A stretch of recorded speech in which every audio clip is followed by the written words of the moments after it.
पे जा रहा है, ये इंश्योर करेंगे। Determine that inputs are well utilised, जो हमारे पास रॉ मटेरियल्स हैं या इलेक्ट्रिसिटी है या कोई भी इनपुट्स हैं वो वेल यूटिलाइज हो रहे हैं। Identify problems and find solutions, ensure the completion of work on right time. ये सबसे इम्पॉर्टेंट चीज़ है, बहुत ज़्यादा इम्पॉर्टेंट है कि हमारे पास वर्क जो है वो राइट टाइम पे हो रहा है। नहीं हो रहा तो उसको हम देखेंगे कि हमारे पास कहाँ पे लैग, क्या चीज़ लैग कर रही है। ट्रेनिंग नहीं ठीक है स्टाफ की तो ट्रेन करेंगे और हर चीज़ को देखेंगे। उसके बाद हम देख रहे हैं पीरियोडिकल ट्रेनिंग्स। पीरियोडिकल ट्रेनिंग्स क्या होती हैं कि हम पीरियोडिकली एम्प्लॉयज़ को ट्रेन करें, हम अपने एम्प्लॉयज़ को ट्रेन करेंगे,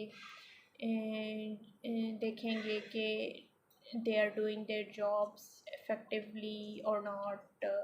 उसके बाद देखेंगे कि जो ट्रेनिंग कर रहे हैं, ट्रेनिंग दे रहे हैं, एम्प्लॉयज़ को जो लोग ट्रेनिंग दे रहे हैं वो ख़ुद भी प्रोफेशनल होने चाहिए। ये ना हो कि जो ट्रेनिंग देने वाला बंदा है वो ही नल हो। उसके बाद देखेंगे कि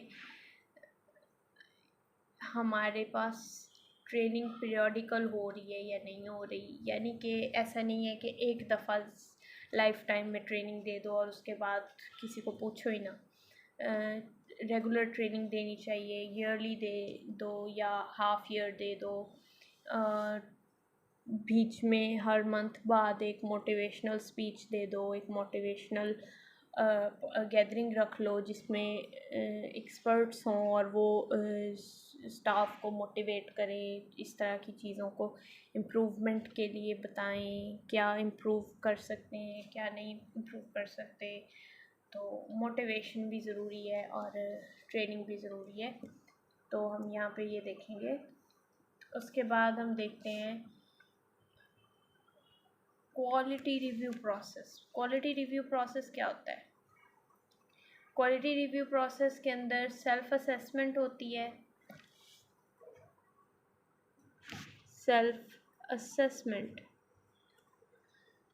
दूसरी होती है सर्विस डिटेल, सर्विस डिटेल होती है। तीसरी होती है notifications, informing representative, site visit schedule, quality review report. तो ये एक क्वालिटी रिव्यू प्रोसेस होता है जिसके अंदर वो लोग क्वालिटी रिव्यू कर रहे होते हैं कि क्वालिटी जो है वो हमारी सही बनी है या नहीं। सेल्फ असेसमेंट करेंगे, service detail, notifications and so on.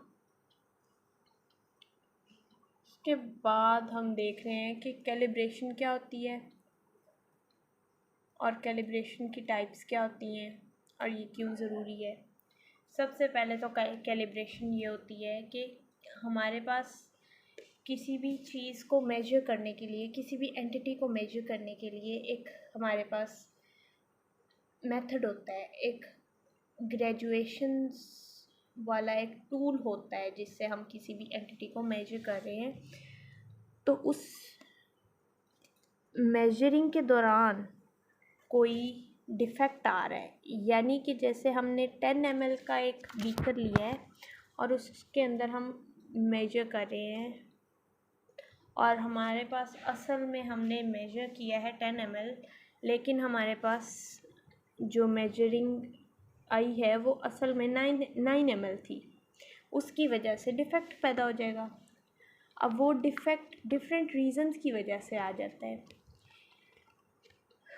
इसको कैलिब्रेट करते हैं कि हमें ये पता चल जाए कि जो कितनी उसका एरर कितना था, प्लस में है माइनस में है। हमारा जो हमें सोल्यूशन मिला है वो 9 ml है या 11 ml है, हम देखेंगे। एरर तो है। इवेलुएट एक्यूरेसी, पर्पस क्या है? एक्यूरेसी मेजरमेंट के अंदर इवेलुएट करने के लिए। Reduce error, traceability of measurement. Significance क्या है? रिड्यूस ऑफ एरर कम हो जाएगा, रिस्क ऑफ एरर कम हो जाएगा। Bring the accuracy in calculations, calculations में एक्यूरेसी आएगी। Types of calibration, different types of calibration है। सबसे पहले हम कैलिब्रेट करते हैं इंस्ट्रूमेंट को।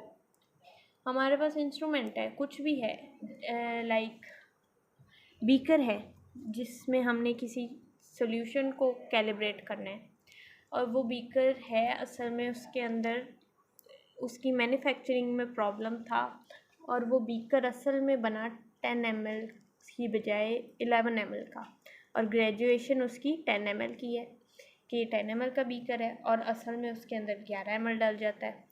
तो यहाँ पे ये इंस्ट्रूमेंटल एरर होगा, यानी कि जो इंस्ट्रूमेंट है उसके अंदर एरर है, तो हम उसको मेथड अप्लाई करके उसके अंदर से जो एरर होगा उसे देखेंगे एंड उसके बाद उस एरर को कम करने की कोशिश करेंगे।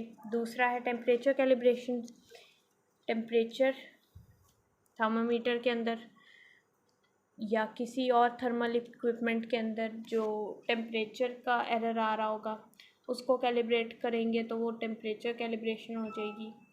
उसके बाद आ गया इक्विपमेंट एरर।